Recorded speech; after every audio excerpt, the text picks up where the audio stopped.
I came to the museum in 1978, and Yorke was the director.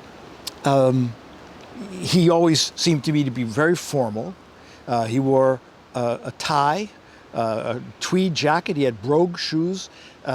He did join the staff every morning at 10 o'clock for coffee, as everyone did in the tea room. But I never felt a real connection with him. I liked him. He gave me the opportunity to spend a half a day a week in the fossil collection, where I organized the fossil collection, even though I was an education officer. I just never emotionally connected with him. And yet, I realized later that I learned a lot from him. And I had collected a lot of his writings. I had unpublished manuscripts, these photocopies or carbon copies of things. And I kept them when I left the museum. And then I went to work in BC Parks. And there again, there were traces of Yorke Edwards, because he founded the interpretation program, famous BC Parks interpretation program. And I found some documents, like this spiral, or this notebook, 3-ring binder notebook, with this incredible document of his earliest ideas in graphic form. That were, I guess, was a sales pitch he had put together to try to convince senior bureaucrats. And when I left BC Parks, when the interpretation program closed down, I took that with me too. So I had this cache of Yorke Edwards stuff, and I think about that here was this important Canadian that most people wouldn't know about, and I missed the opportunity to have learned more from him firsthand. And I appreciated and respected this written material that I had. And I felt I should do something with it, but I didn't know what. And I'd run across Rob Cannings, and we'd talk about Yorke. We'd almost swap little nuggets of Edwardsiana. And finally, just the moment came, I guess it was 2019, God damn it, we've got to do something. So we put a little proposal together for the museum to the previous publisher, who went off to the UBC Press, and we played around with it a little bit, and then Eve Rickert, the present publisher, more or less said, yeah, let's do it. And Rob put together a very extensive bibliography of Yorke's writings, wrote a beautiful little biography of Yorke. I wrote my little mea culpa, like, I'm sorry, Yorke, I didn't do this when I should have, when I could have done this for you and honored you in that way.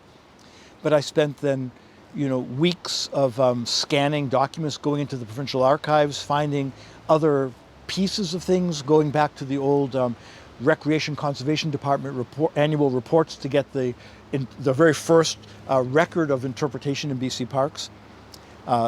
Scanned Yorke had an early computer. He didn't like us to get a computer at the museum. He was very resistant, but he did get one with a dot matrix printer. And I can tell you, optical character readers don't do well with dot matrix printers.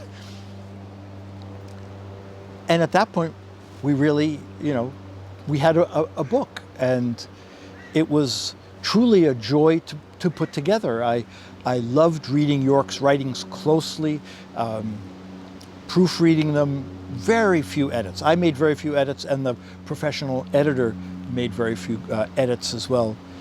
It was just a great project. To work with Rob is just a wonderful thing. To work with Eve in the museum was effortless. Yorke's relevant because why would we do anything now if it wasn't about love for the world? And I think that's what Yorke is about. I think this biophilia, this relationship to the world, this connection to nature is what drives and motivates people who care for the environment.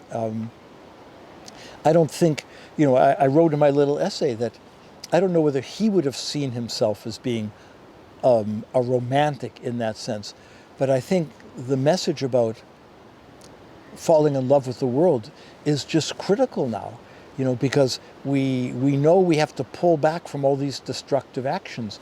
And even if we pull back from them, that by itself in the near term isn't going to change much. So we do it only because we love the world. It's just, I think Yorke had a faith in people that they could fall in love with the world and it would change them. It would be meaningful to them as he fell in love with the world as a kid in the Don Valley in Toronto, in Canada's biggest city. And he had all these beautiful stories in the book about, being a quirky outsider, queer kind of guy, and in that falling in love with the world, it gave a life meaning, and his life also gave meaning to others, I think. So many of our experiences now are mediated experiences. They're mediated through screens. And in that sense, we lose a connection to the world. I don't know whether you fall in love with the world through a screen. The title of the book, The Object's the Thing. Yorke, the one consistent part of his interpretive message was that education and interpretation aren't the same thing. And what makes interpretation is the confrontation with the thing, ideally in its context. And I think his writing is wonderful, and so to read his writing itself is just fun, and his stories are fun.